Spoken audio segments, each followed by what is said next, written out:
Assalamualaikum warahmatullahi wabarakatuh. Alhamdulillahirabbil alamin. Lagi dan lagi kita bersyukur kepada Allah Subhanahu wa taala atas segala nikmat yang Allah Subhanahu wa taala berikan kepada kita. Walaupun hari ini dikumpulkan seluruh air lautan di dunia ini menjadikan tinta dan ranting-ranting seluruh pohon, kayu-kayu dijadikan pena, dan seluruh daun-daunan yang ada di dunia ini dijadikan kertasnya untuk mencatat nikmat Allah Subhanahu wa taala, tidak akan dapat mencatat segala nikmat yang Allah Subhanahu wa taala telah berikan kepada kita. Untuk satu nikmat mata saja berapa nilainya? Dan tidak lupa juga kita berselawat kepada Nabi kita Muhammad sallallahu alaihi wasallam. Allahumma salli ala sayyidina Muhammad wa ala ali sayyidina Muhammad. Karena pengorbanan Nabi, susah payahnya Rasulullah sallallahu alaihi wasallam untuk menyampaikan agama, untuk menyebarkan agama. Begitu juga penderitaan ahli keluarga beliau, sahabat-sahabat beliau dalam menyampaikan agama, dalam berkorban untuk agama. Maka perlu sekali kita berselawat kepada Nabi sallallahu alaihi wasallam. Bahkan Nabi katakan, barang siapa yang berselawat kepadaku satu kali, maka malaikat pun berselawat kepadanya 10 kali. Dan hari ini kita akan menceritakan kisah-kisah tentang para sahabat Rasulullah sallallahu alaihi wasallam. Karena sahabat ini adalah orang-orang yang dicintai Allah Subhanahu wa taala, orang-orang yang diridai oleh Allah Subhanahu wa taala, orang-orang yang dijamin surga oleh Allah Subhanahu wa taala, orang-orang yang diberi kebahagiaan di akhirat, orang-orang yang disebut-sebut namanya oleh para malaikat. Maka untuk itu perlu sekali kita mendengar pembicaraan, mendengar cerita tentang sahabat ini, agar dapat kita menirunya, agar bisa kita sukses, agar bisa dicintai oleh Allah Subhanahu wa taala. Hari ini kita akan membicarakan tentang kisah tentang keengganan Aisyah radhiyallahu anha dan Asma radhiyallahu anhuma untuk menerima harta. Jadi dikeluarkan oleh Ahmad dan Al-Bazar dari Abdullah bin Az-Zubair radhiyallahu anhu, katanya, Katilah binti Al-Uzza bin Abdul Asad dari Bani Malik bin Hasal datang menemui Asma binti Abu Bakar radhiyallahu anha dengan membawa hadiah beberapa ekor dab, minyak sapi dan beberapa potong roti. Pada masa itu Katilah radhiyallahu anha masih seorang musyrik. Asma enggan menerima hadiah itu dan menghalangi Katilah memasuki rumahnya. Maka Aisyah radhiyallahu anha pun bertanya kepada Rasulullah SAW berkenaan dengan peristiwa itu.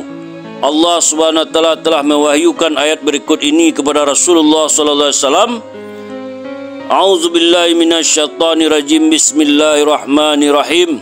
La yanhaakumullahu 'anil ladzina lam yuqatilukum fid din wa lam yukhrijukum min diyarikum an tabarruhum wa tuqsitu ilaihim innallaha yuhibbul muqsitin.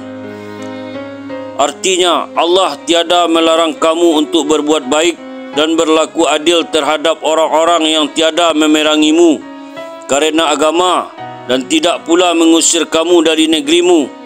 Sesungguhnya Allah menyukai orang-orang yang berlaku adil.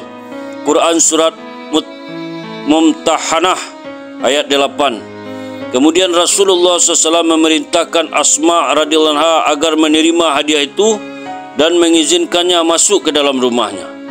Dikeluarkan oleh Abu Nuaim di dalam kitab Al-Hilyah dari Aisyah radhiyallahu anha, katanya, seorang wanita miskin masuk menemuiku dengan membawa satu hadiah. Aku agak keberatan untuk menerima hadiah itu karena kasihan kepadanya. Nabi SAW bersabda kepadaku, mengapakah kamu tidak menerima hadiahnya itu? Kamu boleh menerimanya dan kemudian menghadiahkan sesuatu kepadanya sebagai balasan hadiah yang telah diberikannya itu. Aku berpendapat bahawa kamu telah mengecilkan hatinya. Bersikap rendah hatilah ya Aisyah, karena sesungguhnya Allah mengasihi orang-orang yang merendahkan hati dan membenci orang-orang yang membesar-besarkan diri. Dilanjutkan kisah tentang berjaga-jaga dari meminta-minta dari orang lain. Dikeluarkan oleh Ibnu Jarir dari Abu Sa'id radhiyallahu anhu katanya, kami telah mengalami keadaan yang sangat berat. Lalu keluargaku menyuruhku menemui Nabi sallallahu alaihi wasallam dan meminta sesuatu dari baginda sallallahu alaihi wasallam. Maka aku pun pergi menemui baginda sallallahu alaihi wasallam dan mengatakan kepada beliau keadaan dan kehendak kami darinya. Kata-kata pertama yang telah aku dengar dari Rasulullah SAW adalah, barang siapa yang meminta Allah mengaruniakan dengan kekayaan, maka Allah akan menjadikannya seorang yang kaya. Dan barang siapa yang meminta dari Allah agar menjadikannya seorang yang bertakwa, maka Allah akan menjadikannya seorang yang bertakwa.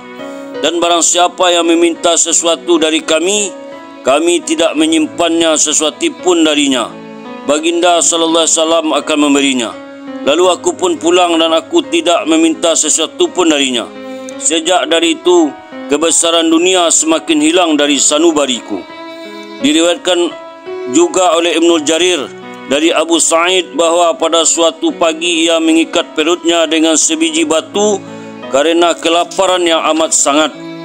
Maka istrinya atau ibunya berkata kepadanya, pergilah menemui Rasulullah SAW dan memintalah sesuatu darinya. Sesungguhnya si fulan telah menemuinya dan meminta sesuatu dari baginda sallallahu alaihi wasallam, di mana beliau telah memperkenankan permintaan si fulan itu. Abu Sa'id berkata, maka aku pun pergi menemui Rasulullah SAW, dan sesampainya di masjid aku dapati baginda sallallahu alaihi wasallam sedang berkhutbah. Aku telah mendengar sabdanya, barang siapa yang meminta kemuliaan, maka Allah akan menjadikannya seorang yang takwa. Dan barang siapa yang meminta supaya Allah menjadikannya seorang yang kaya, maka Allah akan menjadikannya seorang yang kaya. Barang siapa yang ingin merasa cukup, maka Allah akan memberikan kecukupan bagi padanya, dan ia tidak lagi meminta-minta. Barang siapa yang meminta sesuatu dari kami, maka kami akan mengorbankan apa yang ada pada kami untuknya, ataupun kami akan hanya bersimpati terhadapnya. Abu Hamzah ragu-ragu apakah baginda sallallahu alaihi wasallam bersabda seperti ini, dan barang siapa yang tidak meminta-minta dari kami, maka ia adalah lebih kami cintai dari orang yang meminta-minta dari kami. Mendengar demikian, aku pun pulang ke rumah dan tidak meminta sesuatu pun darinya. Sejak dari itu, Allah telah mengaruniakan rezeki yang banyak kepada kami sehingga tidaklah aku ketahui satu keluarga pun yang paling banyak hartanya dari kami. Dikeluarkan oleh Al-Bazar dari Abu Salmah bin Abdurrahman bin Auf dari bapaknya radhiyallahu anhu katanya, kami mempunyai janji yang diberikan oleh Rasulullah SAW. Apabila Allah memberi kemenangan untuk kaum muslimin atas Khaybar, aku pun pergi menemui Rasulullah SAW, meminta baginda sallallahu alaihi wasallam menunaikan janjinya kepada kami. Maka aku pun telah mendengar baginda sallallahu alaihi wasallam bersabda, barang siapa menginginkan kekayaan, maka Allah akan menjadikannya seorang yang kaya. Barang siapa yang ingin menjadi bebas tanpa meminta-minta, maka Allah akan menjadikannya sedemikian. Maka aku pun berkata pada diriku sendiri, adalah yang lebih baik sekiranya aku tidak meminta sesuatu pun darinya. Dikeluarkan oleh Ahmad, An-Nasai, Ibnu Majah dan Abu Daud dengan sanad-sanad yang sahih dari Thauban radhiyallahu anhu katanya, Rasulullah SAW telah bersabda, siapakah yang akan berjanji tidak akan meminta-minta sesuatu pun dari manusia, aku akan menjamin surga untuknya. Aku pun berkata, aku. Oleh kerana itu, Thauban tidak pernah lagi meminta sesuatu pun dari orang banyak. Dalam riwayat Ibnu Majah katanya, janganlah kamu meminta apapun dari orang banyak. Pada suatu ketika, cemeti Thauban terjatuh ke tanah, sedangkan ia berada di atas kudanya. Ia tidak pernah berkata kepada seorang pun, tolong ambilkan cemeti itu, hinggalah ia sendiri yang turun mengambil cemeti tersebut. Alhamdulillah, itulah kisah tentang para sahabat Rasulullah SAW. Semoga apa-apa yang kita dengar, kita bisa mengamalkannya, dan bagaimana kita bisa menyampaikan kepada saudara kita sahabat-sahabat kita, kawan-kawan kita dan umat Rasulullah sallallahu alaihi wasallam. Kita tutup cerita kita ini dengan doa, subhanallah wa bihamdihi, subhanallah wa bihamdika, asyhadu an la ilaha illa anta, astaghfiruka wa atubu ilaik. Assalamualaikum warahmatullahi wabarakatuh.